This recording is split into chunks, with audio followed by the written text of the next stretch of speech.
வளப்படுத்த சில நேரங்களில் நாம் செய்யாதவை வெற்றி பற்றி செய்யாததை தவறாக தவறு எனவும் தவறையும் செய்ததாக குற்றச்சாட்டு கூறும் மக்களிடையேதான் நாம் வாழ்ந்து கொண்டிருக்கின்றோம். அதை நாம் நியாயப்படுத்த வேண்டாம். காரணம், நம்மீது உள்ள பொறாமையினாலேதான். மேலும் நமது வளர்ச்சியை விரும்பாதவர்களாகவும் கூட அவர்கள் இருப்பார்கள். அதனால் அதை நியாயப்படுத்தினாலும் கேட்பவர்களுக்கு தெளிவுபடுத்தினாலும் அவர்கள் நம்மை நம்ப போவதில்லை.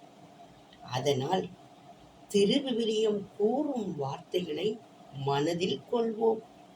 அதாவது, உன் மீது இல்லாதது பொல்லாதது எல்லாம் சொல்லும்போது அகமகிழ்ந்து களி கூறுங்கள் என்பதை நம் நினைவில் வைத்து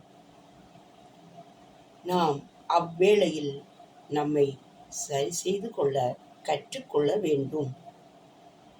நாம் எந்த அளவையால் அளக்கின்றோமோ அந்த அளவையால் தான் நமக்கு அளக்கப்படும். அதனால் நாம் பேசுவது, சொல்லுவது, செய்வதை நாம் நன்மைத்தனமாகவும் இறைவனுக்கு உகந்ததாகவும் பேச கற்றுக்கொள்வோம். எப்பொழுதும் நாம் நன்மையே செய்வோம். தீமை செய்பவர்களுக்கும் நன்மை செய் என கூறிய இயேசுபிரானை கீழ்ப்படிந்து வாழ கற்றுக்கொள்வோம்.